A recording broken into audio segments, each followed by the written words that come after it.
आप सभी मित्रों को नेशनल केजीबी यूनियन की तरफ से 17वें गणतंत्र दिवस की हार्दिक शुभकामनाएं और बधाई हो। मैं अतुल कुमार बंसल, राष्ट्रीय अध्यक्ष national KGB union all India, आप सबको संदेश देना चाहता हूं कि हम लोग अपने त्यौहार को मनाते हुए अपने लक्ष्य को पाएं। हमारा जो मांग है उस पर सरकार ध्यान दें। हमारे कस्तूरबा के जितने एम्प्लॉई हैं, जितने भी कर्मचारी हैं 28 राज्य के, उनकी दशा आज बहुत दयनीय होती चली जा रही है। जितने भी राज्य हैं आपने देखा होगा, चाहे बिहार हो, चाहे बंगाल हो, आपका त्रिपुरा है, आपका असम है, पंजाब है, उत्तराखंड है, ऐसे इतने राज्य हैं जहां पर हमारे कर्मचारियों का लगातार शोषण किया जा रहा है। सबसे दुखद स्थिति तब आती है जो अपने जीवन का गोल्डन टाइम बालिका विद्यालयों में दे दिया है, आज उसको सरकार जो है निकालने का फरमान जारी कर दिया है। हमारे त्रिपुरा के भाई, जितने भी भाई बंधु हैं, बहुत परेशान हैं। और आपने ऐसा ही वाक़या देखा होगा, उत्तराखंड में हमारे काफ़ी भाई चले गए सेवा देते हुए। आखिर सरकार चाहती क्या है? अगर उनको नहीं रखना है तो पहले से गाइडलाइन बना दे कि हमारे इस योजना में, इस प्लान में भी कोई भी जितने भी हैं कैटेगरी के जितने भी हमारे मेल स्टाफ हैं उन्हें आए और उसको प्लान बंद बनाए, जिससे हमारे कर्मचारियों को काफ़ी नुकसान हुआ है और इसके भाग दौड़ करनी पड़ती है, कोर्ट कचहरी करनी पड़ती है। तो मैं माननीय प्रधानमंत्री जी को और एचआरडी मिनिस्टर को ये संदेश देना चाहता हूँ कि आप लोग ऐसे प्लान क्यों बनाते हैं और कि कर्मचारी आधी उम्र बिता करके भी उसकी सेवा जो है, सेवा का सस्पेंस बना रहता है, कभी भी सेवाएं बाधित हो सकती हैं। जो अपने जीवन का स्वर्णिम समय दे चुका है, इन बालिका विद्यालयों की सेवा में दे चुका है, वो अब कहाँ जाएगा? इस पर भी आपको कार्यवृत्ति बनानी पड़ेगी। हमारी यूनियन लगातार एचआरडी के नीतियों के खिलाफ है। एचआरडी में जितने भी अधिकारी आपके हैं सभी भ्रष्ट हैं, सभी कभी ऑफिसों में बैठे ही सारा काम कर रहे हैं। इन सारे अधिकारियों को आपको हटा करके नए अधिकारियों का चयन करना चाहिए। एचआरडी का कोई भी अधिकारी जो है वो लॉजिक निर्णय नहीं दे रहा है, जिसका हमारी यूनियन खुलेआम विरोध करती है। आपको पहले से देख लेना चाहिए था कि हम क्या कर रहे हैं, क्या नहीं कर रहे हैं। हम योजना लागू करने से पहले आपको योजना का प्लान बना लेना चाहिए था। अब आप कैसे कह सकते हैं कि आप हमारी सेवाओं से हट जाइए? हमारी यूनियन लगातार आपका विरोध करती है और मैं एचआरडी मिनिस्टर श्री प्रकाश जावड़ेकर से निवेदन करता हूं, गुजारिश करता हूं, अगर आपको लोकसभा की सीटों में जनता का बहुमत चाहिए और कर्मचारियों के घर परिवारों का बहुमत चाहिए तो आप इस समस्याओं की तरफ ध्यान दें। मैं बताना चाहता हूं कि प्रोजेक्ट अप्रूवल बोर्ड जो राज्यों के कर्मचारियों का मानदेय पास करती है, फिर उनके मानदेय को फिक्स करती है, बिहार सरकार उसका लगातार दुरुपयोग करती चली आ रही है। बिहार जैसा भ्रष्ट राज्य पूरे भारत में कहीं नहीं है। कर्मचारियों का 2008 से ही पैसा नहीं दे रही है, जो कि बहुत निंदनीय है, शोचनीय है कि वो भी हमारे कर्मचारी हैं। आखिर भारत सरकार समस्त राज्यों को एक समान, एक मुश्त बजट जारी करती है, तो ऐसा क्या अनोखा बिहार सरकार के अधिकारियों को सूझ गया है कि वो उनको वहाँ कार्यरत कर्मचारियों को समय से वेतन भी नहीं दे रहे हैं और उनका मानदेय भी कम निर्धारण कर रहे हैं।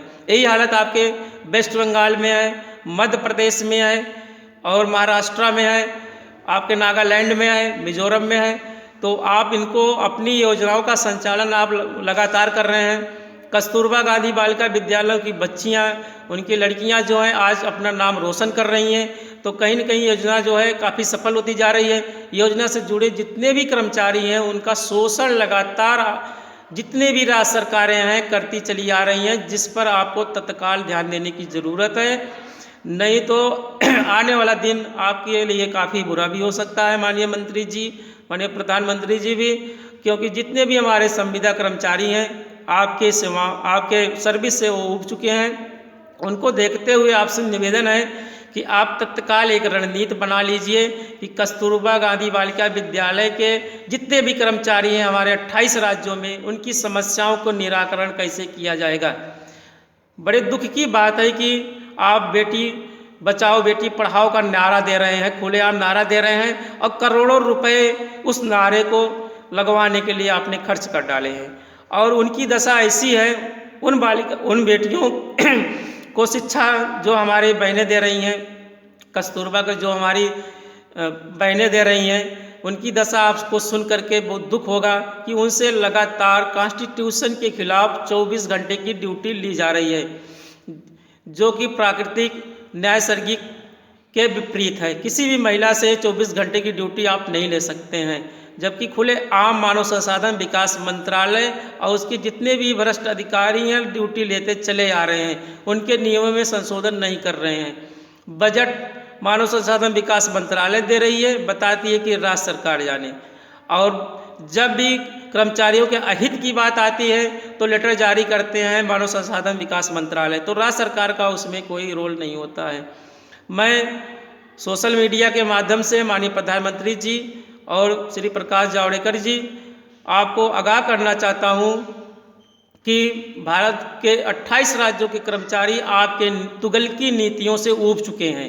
आप जान लीजिए कभी भी इसका विस्फोट हो सकता है, जिसका नुकसान केंद्र सरकार को करना पड़ेगा। सबसे विकट स्थिति है, जितने भी कर्मचारी हैं वो कस्तूरबा के जितने भी कर्मचारी हैं वो अपने को असहज महसूस कर रहे हैं आपकी सेवाओं से। ऐसा कौन सा विभाग है जहां आपके कर्मचारी खुश हों? बहुत आपको भी चाहिए कि हमारे जितने भी शिक्षा से जुड़े कर्मचारी हैं उनकी तरफ ध्यान दें। और बड़ी उम्मीद लगाए बैठे थे भारत के हमारे लाखों करोड़ों जनता और शिक्षाविद जितने भी उम्मीद लगाए बैठे थे। आप न्यू एजुकेशन पॉलिसी की बात कर रहे थे कि हम न्यू एजुकेशन पॉलिसी ला रहे हैं, उसका ड्राफ्ट भी है बनकर लगभग तैयार हो चुका है। कई बैठकें आप विभिन्न राज्य के मुख्यमंत्री और सेक्रेटरीज एजुकेशन के साथ ले चुके हैं और उस ड्राफ्ट का कोई अता पता ही नहीं है अभी तक। और न्यू एजुकेशन पॉलिसी कब लागू करेंगे कोई पता नहीं आपको। और सबसे दुखद ये बात है कि आपकी एक मंत्री, पूर्व मंत्री स्मृति ईरानी जी ड्राफ्ट का मैनुअल तैयार करवा रही थी और श्री प्रकाश जावड़ेकर जी उसे अभी तक पूरा नहीं कर पाए। यानी आपके दो मंत्री दोनों जो है जनता की आकांक्षाओं के विपरीत हैं। आपको तत्काल ध्यान देने की जरूरत है। नई एजुकेशन पॉलिसी को आपको लागू करना पड़ेगा और जितने भी संविदा कर्मचारी हैं सबको अस्थायी करना पड़ेगा। शिक्षा जैसा अहम मुद्दा जिसमें आपने समस्त भारत में संविदा घुसेड़ रखा है, एक कहीं का भी न्याय नहीं है। आखिर शिक्षा स्वास्थ्य जैसे विभागों में अगर संविदा कर्मचारी कार्यरत रहेंगे तो उनकी दशा क्या होगी आप सोच सकते हैं।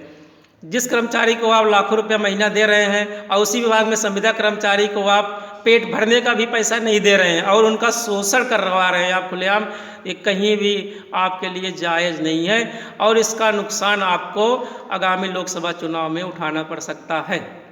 माननीय प्रधानमंत्री जी, मैं आपसे निवेदन करना चाहता हूँ कि आप तत्काल कस्तूरबा गांधी बालिका विद्यालयों की तरफ ध्यान दें और मानव संसाधन विकास मंत्रालय को निर्देशित करें कि वो एक सर्वे करे पूरे भारत में जितने भी हमारे कर्मचारी हैं उनकी दशा क्या है, इवैल्यूएशन करें उनका कि उनकी दशा क्या है, उसमें क्या सुधारा जा सकता है।